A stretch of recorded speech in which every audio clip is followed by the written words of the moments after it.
Hello दोस्तों, welcome back to the CAD engineer. आज हम डिस्कस करेंगे डिज़ाइन फॉर क्वालिटी के बारे में। मीन्स दोस्तों, हमें ऐसा प्रोडक्ट डिज़ाइन करना है जो कंसिस्टेंटली मीट करे कस्टमर रिक्वायरमेंट को with minimum defect and variation through out it's life cycle. Means हम जितनी गारंटी प्रोवाइड की है, जितनी वारंटी प्रोवाइड की है, उस तक जब तक ये प्रोडक्ट चलेगा वो कंसिस्टेंटली जो कस्टमर रिक्वायरमेंट है उसको मीट करना चाहिए। तो सिंपल मीनिंग क्या है दोस्तों, ऐसा प्रोडक्ट डिज़ाइन करना है जो हर टाइम वर्क करे, एवरी टाइम राइट वर्क करे। अब दोस्तों, हमें ऐसा प्रोडक्ट बनाना है जो जिसकी क्वालिटी ज़्यादा से ज़्यादा हो, तो हमें जो क्वालिटी प्रोसेसेस है उसके बारे में पता होना ज़रूरी है। जब भी हम ऐसा प्रोडक्ट डिज़ाइन कर पाएंगे जो हमारे डिज़ाइन फॉर क्वालिटी गाइडलाइन को मीट कर पाए। तो सबसे पहले हम डिस्कस करेंगे टाइप्स ऑफ क्वालिटी प्रोसेसेस। तो सबसे पहले क्या है, क्वालिटी प्लानिंग प्रोसेस। इसमें क्या करते हैं हम दोस्तों, जो क्वालिटी रिक्वायरमेंट है, स्टैंडर्ड्स है और टारगेट्स है उसको डिफाइन करते हैं। क्योंकि without target quality can not be control. Means हमने कुछ टारगेट सेट ही नहीं किया है कि हम ये क्वालिटी अचीव करना है, तो हम उसे अचीव कैसे कर पाएंगे। तो हमें क्या करना पड़ेगा, जैसे इसके एग्जांपल क्या है, हमें प्रॉपर टॉलरेंसेस देंगे, अच्छे सरफेस फिनिश देंगे और परफॉर्मेंस की लिमिट देंगे। तो ये हम कब करेंगे दोस्तों, जब हम यूज कर रहे होंगे क्वालिटी प्लानिंग प्रोसेसेस के बाद। फिर नेक्स्ट हमारी टाइप है क्वालिटी प्रोसेस में क्वालिटी अश्योरेंस और क्यूए प्रोसेस भी इसको कहते हैं। ये क्या इंश्योर करता है, जो प्रोसेस हो वो कैपेबल हो प्रोड्यूसिंग गुड क्वालिटी। जो हमारी मशीन है, सीएनसी मशीन है, वो ऐसे कैपेबल हो कि वो गुड क्वालिटी का प्रोडक्ट बना रही हो। तो ये क्या है दोस्तों, prevention is better than inspection. जब हम जो हमारा फेलियर है, जो जब हम क्वालिटी मीट नहीं कर पाएंगे, जो उसको इंस्पेक्शन में पकड़ने से पहले हम उसको प्रिवेंट करेंगे, तो इससे क्या होगा, जो हमारा कॉस्ट है वो बच जाएगा। इसके लिए हम क्या करेंगे, स्टैंडर्ड ऑपरेटिंग प्रोसीजर यूज करेंगे, एसओपीज यूज करेंगे। तो ये हम कब यूज करेंगे, जब भी हम क्वालिटी अश्योरेंस प्रोसेस का यूज कर रहे होंगे। नेक्स्ट हमारी क्वालिटी प्रोसेस है क्वालिटी कंट्रोल प्रोसेस। इसके अंदर हम क्या करते हैं दोस्तों, इंस्पेक्ट करते हैं, मेजर करते हैं प्रोडक्ट की क्वालिटी को। हम क्या करेंगे, जो डिफेक्ट है उसको पहले ही डिटेक्ट कर लेंगे, डिलीवरी से पहले हम उसको डिटेक्ट कर लेंगे। जैसे इसके एग्जांपल के जो डायमेंशन है वो प्रॉपर होना चाहिए, तो उसको हम प्रॉपरली इंस्पेक्ट करेंगे। फिर क्या, हमारी स्टैटिकल प्रोसेस कंट्रोल प्रोसेस। तो इसमें हम क्या, स्टैटिकल प्रोसेस कंट्रोल, तो इसमें हम ये भी एक क्वालिटी की प्रोसेस। इसमें हम क्या करते हैं, जो वेरिएशन आ रही है हमारे क्वालिटी के अंदर उसको स्टैटिकल टूल से मॉनिटर करते हैं। तो इससे जो वेरिएशन होते हैं उसकी वजह से क्या होता है, आगे जाकर वो डिफेक्ट होता है। तो हम क्या करेंगे, जो चार्ट है उसको कंट्रोल करने की कोशिश करेंगे। मीन्स हम जो पार्ट्स है उसमें हम चेक करेंगे कितने डिफेक्ट आ रहे हैं और उसके हिसाब से हम एक चार्ट बनाएंगे और उसके हिसाब से हम हमारी जो क्वालिटी है उसको कंट्रोल करेंगे। नेक्स्ट हमारी इंपॉर्टेंट क्वालिटी प्रोसेस है सिक्स सिग्मा प्रोसेस। इसमें हम क्या करते हैं, जो डिफेक्ट है उसको रिड्यूस करते हैं by using data driven approach. जो हमारे पास डाटा होता है उसका यूज करके हम जो डिफेक्ट्स है उनको रिड्यूस करते हैं। हम क्या करते हैं, जो जो प्रोसेस की कैपेबिलिटी है उसको बढ़ाने की कोशिश करते हैं। फिर हमारा नेक्स्ट है रूट कॉज एनालिसिस प्रोसेस। इसमें हम क्या करते हैं, जो एक्चुअल कॉज ऑफ डिफेक्ट है उसको आइडेंटिफाई करते हैं। तो इसमें हम ये 5 हाई एनालिसिस टूल का यूज करते हैं। नेक्स्ट है हमारा इंस्पेक्शन एंड टेस्टिंग प्रोसेस। इसमें हम क्या करते हैं, जो प्रोडक्ट की परफॉर्मेंस है उसको वेरीफाई करते हैं और हम इंश्योर करते हैं कि प्रोडक्ट जो है, प्रोडक्ट मीट रिक्वायरमेंट्स, जो हमारा फंक्शन है प्रोडक्ट मीट करना चाहिए। फिर सप्लायर क्वालिटी प्रोसेस में हम क्या करते हैं, जो इनकमिंग मटेरियल है सप्लायर के पास है, जो भी हम मटेरियल आ रहा है उसको हम इंश्योर करते हैं कि वो प्रॉपर हो। अगर बैड इनपुट होगा तो बैड आउटपुट होगा। नेक्स्ट है हमारी कंटिन्यूअस इंप्रूवमेंट प्रोसेस, या फिर हम इसको काइजन प्रोसेस भी कह सकते हैं। तो ऑनगोइंग इंप्रूवमेंट इन क्वालिटी, जो क्वालिटी हम उसको कंटिन्यूअसली इंप्रूव करते ही जाएंगे।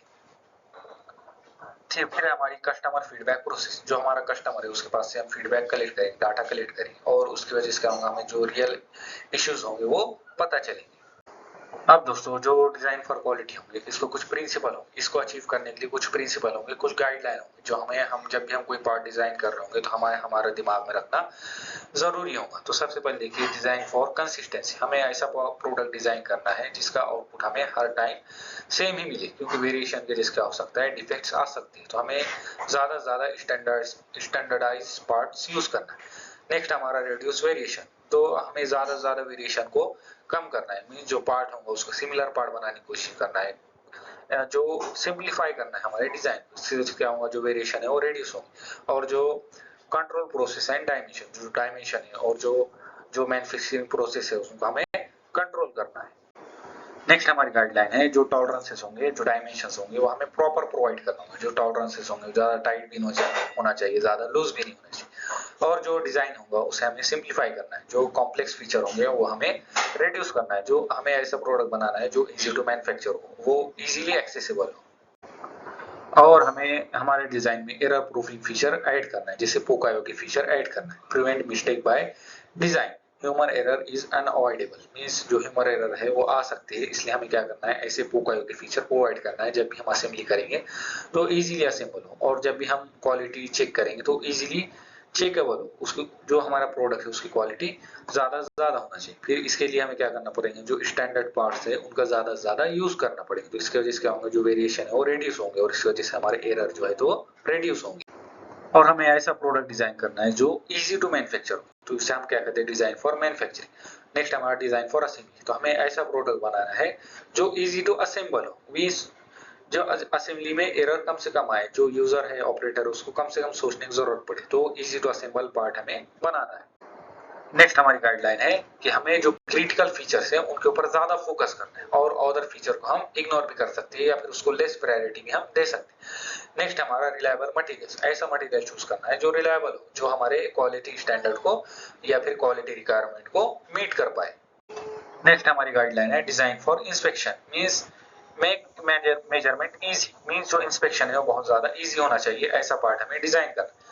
फिर कंटिन्यूअस इंप्रूवमेंट, मींस जो भी हमें एरर का डाटा मिलेगा उसके बेस पर हमें हमारे डिजाइन को कंटिन्यूअस इंप्रूव करना है। अब क्वालिटी ये नहीं है दोस्तों कि हमें डिफेक्ट चेक करना है एट द एंड पर। क्वालिटी ये होती है दोस्तों, डिजाइन फॉर क्वालिटी ये है दोस्तों कि हमें ऐसा प्रोडक्ट डिजाइन करना है कि हमारे पार्ट में कोई डिफेक्ट आए ही ना।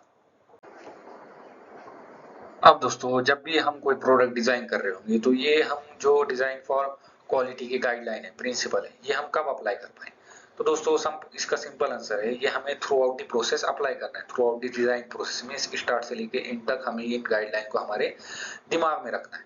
तो चलिए फिर भी हम डिस्कस करते हैं कि हम ये कब अप्लाई करें। सबसे पहले दोस्तों हम जो कस्टमर रिक्वायरमेंट है उसको डिफाइन करेंगे और जो हमें क्वालिटी मीट करनी है उसको हम डिफाइन करेंगे। फिर हम क्या करेंगे, क्रिटिकल क्वालिटी कैरेक्टरिस्टिक्स आइडेंटिफाई करेंगे। फिर हम बेस्ट मटेरियल चूज करने की कोशिश करें। फिर हम इजी टू मैन्युफैक्चर पार्ट बनाने की कोशिश करेंगे, इजी टू मैन्युफैक्चर प्रोडक्ट बनाने की हम कोशिश करें। फिर हम proper tolerance and fit define करें। फिर potential failure and failure points हम आइडेंटिफाई करें। फिर हम कंडक्ट करेंगे डीएफएमई, जो design failure mode and effect analysis जो प्रोसेस है वो कंडक्ट करेंगे, जो मैं आने वाले वीडियो में डिस्कस करूंगा। फिर जो प्रोसेस कैपेबिलिटी है वो चेक करें, मींस हमें कंसिस्टेंसी के साथ हमें रिजल्ट मिल रहा है वो हम चेक करें। जो वेरिएशन है हम उसको अवॉइड करेंगे। फिर प्रोवाइड के फीचर हम प्रोवाइड करने की कोशिश करें। फिर हम प्लान करेंगे इंस्पेक्शन एंड टेस्टिंग मेथड कि हमें इसे कैसे इंस्पेक्ट करना है या टेस्ट करना है। फिर हम एक प्रैक्टिकल प्रोटोटाइप बनाएंगे और उसको डिजाइन को चेक करेंगे कि ये प्रॉपर हम टेस्ट कर पा रहे हैं क्या, इंस्पेक्ट कर पा रहे हैं क्या, क्वालिटी को मीट कर पा रहे हैं। फिर जो हमारे टेस्टिंग के रिजल्ट होंगे, जो वैलिडेशन के रिजल्ट होंगे, उसके बेस पर जो हमारा डिजाइन होगा हम उसको और ज्यादा इंप्रूव करेंगे। फिर जो सप्लाई क्वालिटी होंगी, जो सप्लायर के पास से जो प्रोडक्ट बन के आ रहे होंगे उसको हम चेक करेंगे, इंस्पेक्ट करेंगे। तो दोस्तों इसी के बेस पर हम जो क्वालिटी फोकस्ड डिजाइन है वो बना पाएंगे। अब दोस्तों इतने सारे गाइडलाइन को हमारे दिमाग में रखना मुश्किल हो जाता है जब भी हम कोई प्रोडक्ट डिजाइन कर रहे होते हैं। तो हम क्या कर सकते हैं, एक चेक लिस्ट बना सकते हैं। जैसे कोई मैंने होल अप्लाई किया तो इसका टॉलरेंस क्या दिया हो मैंने, प्लस माइनस 0.1। तो मैं चेक करूंगा, मैन्युफैक्चरिंग रिपोर्ट चेक करूंगा कि उसमें वेरिएशन कितना आ रहा है, हम वो अचीव कर पा रहे हैं क्या 10। तो वेरिएशन के अगर बहुत ज्यादा वेरिएशन आ रहे होंगे तो वो क्या होगा, इशू होगा। और काउस क्या होगा, इसका जो प्रोसेस है वो कैपेबल नहीं है हमारे। इम्पैक्ट क्या होगा, जो फिट होगा वो बहुत ज्यादा लूज होगा या बहुत ज्यादा टाइट होगा। जो एक्शन क्या होगा, जो हम हमारा टॉलरेंस होगा उसको प्रोसेस के हिसाब से इंप्रूव करेंगे और इसकी प्रायोरिटी क्या होगी, बहुत ज्यादा हाई होगी। तो ऐसे हमने जितने भी फीचर हमारे प्रोडक्ट में अप्लाई किए हुए हम सबकी चेकलिस्ट बनाकर सबको हम चेक करेंगे, उसके रिक्वायरमेंट चेक करेंगे, इशू चेक करेंगे, कॉस्ट चेक करेंगे, इम्पैक्ट चेक करेंगे और जो उस पर हमें एक्शन लेना है वो हम लेंगे। तो दोस्तों जो डिजाइन फॉर क्वालिटी है वो इंश्योर करता है कंसिस्टेंस परफॉर्मेंस को। ये कैसे हम अचीव कर पाएंगे, बाय रिड्यूसिंग वेरिएशन, जो डिफेक्ट है और जो कस्टमर रिक्वायरमेंट है वो मीट होना चाहिए। ऐसे हम इसकी कंसिस्टेंस परफॉर्मेंस अचीव कर पाएंगे। तो दोस्तों अगर आपको वीडियो पसंद आया हो तो शेयर कीजिए अपने दोस्तों के साथ और लाइक और सब्सक्राइब कीजिए द कैड इंजीनियर चैनल। आपके सपोर्ट से ये चैनल ग्रो करेगा और भी अमेजिंग वीडियोस आएंगी और आपको इस वीडियो की पीपीटी मेरे टेलीग्राम चैनल पर भी मिल जाएंगी। और अगर आपको कोई भी डाउट हो तो आप मुझे कमेंट बॉक्स में कमेंट करके पूछ सकते हो। So thank you so much दोस्तों, मिलते हैं नेक्स्ट वीडियो।